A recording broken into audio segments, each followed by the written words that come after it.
This is less about wear and tear and more about altering the gear ratio and the performance of your motorcycle. The fundamentals are generally the same, but we'll actually be tackling a 2014 BMW F800 GSA, changing out the front stock sprocket for a slightly smaller one, with the intentions of gaining first gear leverage or faster acceleration, also known as shorter gearing. Let's check it out.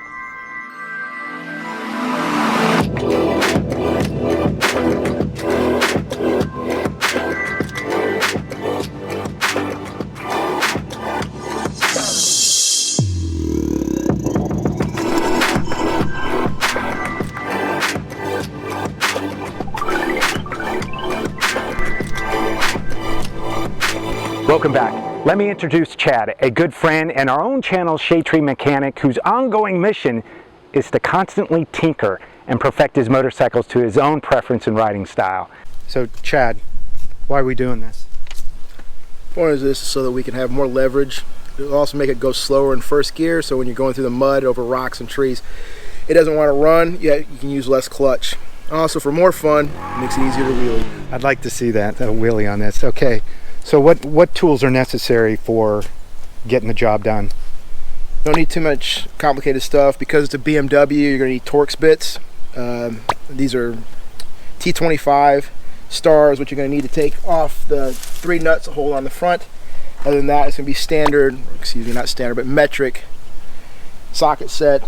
You're going to need a 24 millimeter for the rear axle, 17 millimeter for the front sprocket one, and then 2 13 millimeters wrenches we'll have to use to adjust. That should be about it, other than you're going to need a little bit of grease, some Loctite. That's it. If you want to change the gearing ratio of your motorcycle, all you need to do is change the sprocket size. Under normal circumstances, it's advisable to also replace the chain to avoid unbalanced wear and tear. But for us, we're using some less expensive parts to test and determine if the results are worthy of further investment. Here are the steps to take for this job. Alright, we already put the bike up on its center stand, thanks to BMW. That makes life easier. For you old guys, cardboard, because knees hurt like hell.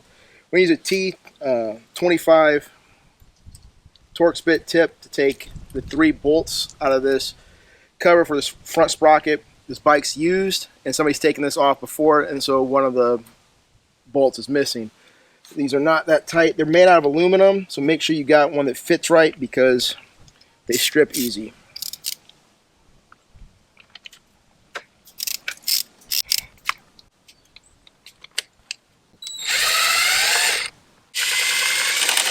Power tools makes life easier. Leftover road debris from our last motorcycle trip. You can use an impact driver. This is supposed to be 17 millimeter. Make sure it's on reverse. Easiest thing to do is just hold the brake when you do this. That's why we didn't disconnect the rear axle yet. BMW uses a double washer system, so make sure you know which one's in and which one's out. It's called a spring washer on the inside. Concave side is towards the sprocket. What we'll do next is we're going to loosen the rear axle and then kick it forward.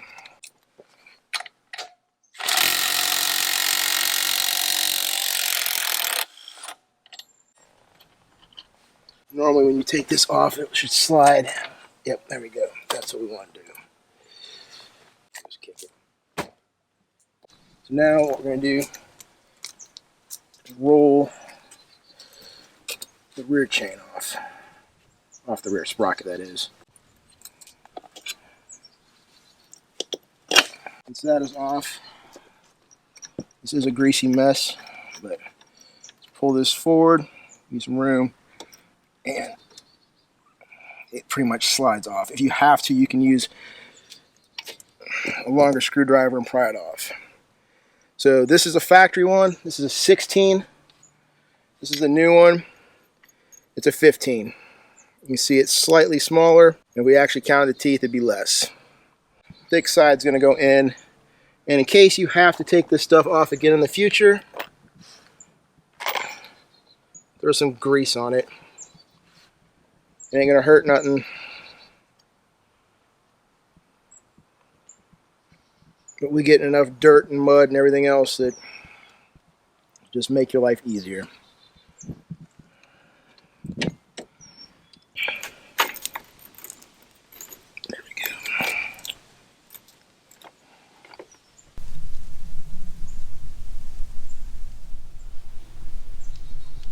Not the one recommended from BMW, but it'll work. You're using impact drivers to get it on and off.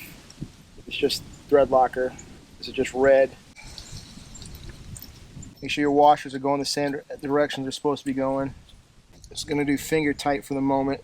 The fun part, getting the chain back on.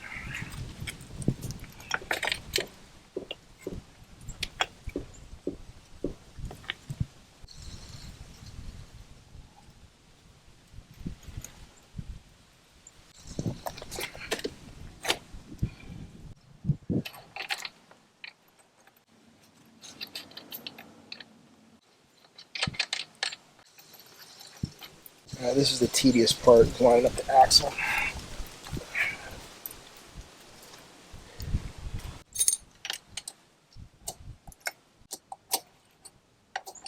There are markings inside on the aluminum.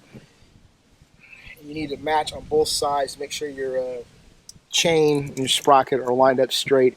If they're off, it'll wear your chain and sprocket out faster. And just so you all know, this is not standard change. Normally when you change a chain and sprockets, you do both sprockets and the chain. There's nothing wrong with the rear sprocket or the chain. The front sprocket was only like 24 bucks. I'll wreck all of them and then replace all of them in the future at the same time and do it the right way. But right now it's cheaper to go this route.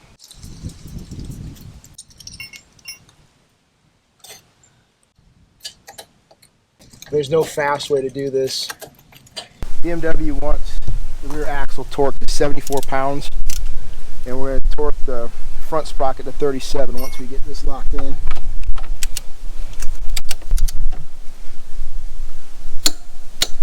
After you torque the rear, check the alignment again because sometimes it can shift a little bit.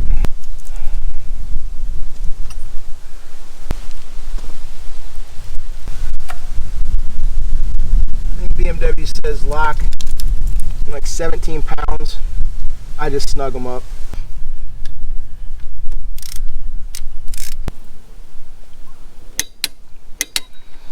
Tell you, I prefer WD-40 as a chain lubricant. It's cheap and it doesn't collect crap. It evaporates, but as an engineer told me when I called and argued with her on the phone, she goes, go back down there an hour and taste it out, lick your chain. It'll still be there. So this is what I prefer.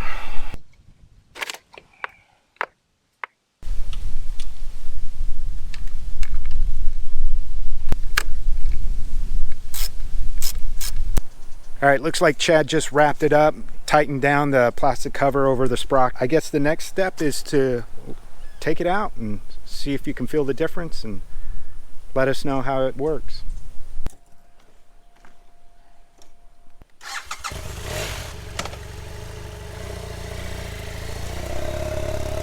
Okay, I hear him coming back.